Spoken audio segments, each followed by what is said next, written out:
Hello everyone, and welcome to chapter 3 of my novel ELFLOCK. Now, at the beginning of this video, I'd like to set any budding artists out there a challenge.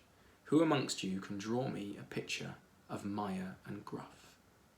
If you feel up to the challenge, draw the picture, and then get one of your parents to send it to my Twitter account, @TomKWilton, and I will very happily have a look at all of them. Chapter 3. Well, that's a rotten trick, Maya said, staring around her at the coombe. You've brought me right back to where we started. They appeared to be standing in the exact same spot they had met moments earlier, with the only real difference being that it was now night time. Have I now? The dragon said with a chuckle. And how do you explain that big old moon? Maya stared up into the night sky. But everything looks exactly the same. Gruff rounded on her, and Maya suddenly found herself uncomfortably close to his great jaws. Listen to me, Maya McKinry, and listen good, he whispered through clenched fangs. I could get in a good deal of trouble bringing you here. There are things this side that will gobble you up without thinking twice about it, and take a great deal of pleasure doing so, he said, letting this last part hang in the air. So from here on in, not another word from you. Clear as polished crystal? Maya was about to say yes, but caught herself just in time and nodded instead. Good, the dragon hissed. Now follow me, he said, and shuffled off along the coombe. It was eerily quiet as they walked back along the path. Maya used the time to try and figure out what elaborate trick the dragon had used to turn the sky from day to night. The bright blue moon shone down onto the gnarled and twisted tree roots, casting sinister and iridescent shadows across the steep gorge.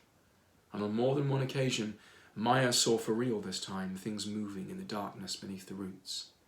She shuddered and quickened her pace until she was walking side by side with the large dragon. His great body heat offered some comfort against the chill of the night. As they rounded the corner leading to the old schoolhouse, Maya got her second inkling that the dragon might in fact be telling the truth. Where only a matter of minutes ago there had stood a schoolhouse and a little cottage, there was now an empty patch of grass.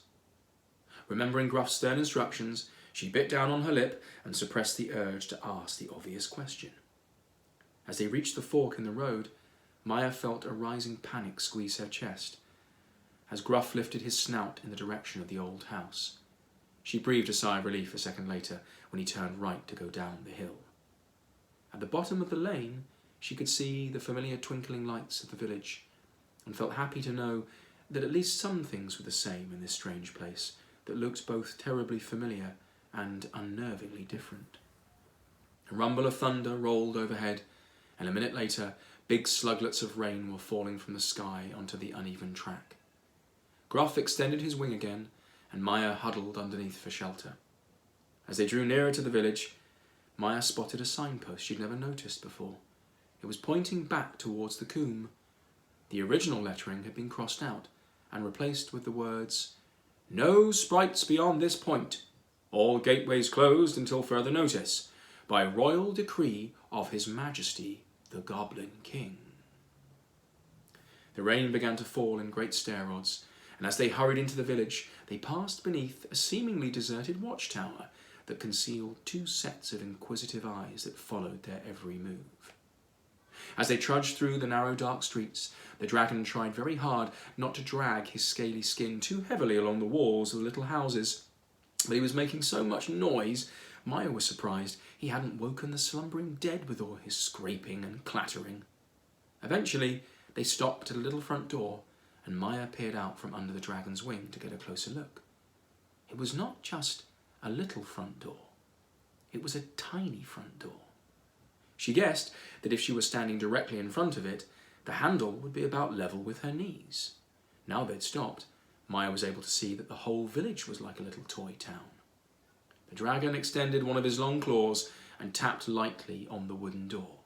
Tap, tap, tap. They waited for a few moments, but nothing happened.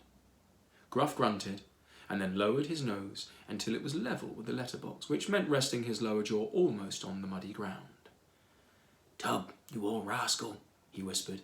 It's me, Gruff. Open up. but no answer came from within. "It's odd," the dragon muttered to himself. "Something doesn't feel right here." The pair were suddenly startled by a little voice from behind them. "Gruff, what are you doing here? I didn't know we was expecting a visit." Clearing his throat, the dragon sheepishly drew Maya closer to his side, hiding her from view. "Ah, Buttercup, a very good evening to you." "A miserable one, more like," came the curt reply. Maya lifted a section of Gruff's wing and peered out. At first, she thought her eyes were playing tricks on her. The voice seemed to be coming from a toddler, wearing a headscarf and holding an umbrella. But when she peered closer, the toddler had the face of a ruddy-cheeked middle-aged woman. Catching sight of Maya, the little woman's eyes grew suddenly wide and she gasped. "What in the world is that hiding under your wing?" "I beg your pardon," Maya said, stepping out. "It's my fault, really. I asked for his help." "Hagruff Snuttlepuff III, last good dragon of the north," Buttercup exclaimed, her face turning a scarlet hue. "Is that a Blee Newman?" "No, Buttercup," Gruff said, sounding more than a little flustered. "I can explain everything if you'd just be kind enough to keep your voice down and point me in the direction of your husband." "Tubbs?" she shouted, completely ignoring the dragon's request. "What do you want with my Tubbs? Is he a part of this? I'll wring that good-for-nothing bumpkin's neck, so I will." And without a moment's hesitation, she set off down the street in the direction she'd come from. "Well, don't just stand there gawping," Gruff said. "Get after her before she wakes the entire village." They took off after Buttercup, who was ranting away to herself almost as enthusiastically as she was walking, which Maya thought was remarkably fast given her size. "How can someone so little move so quickly?" she exclaimed.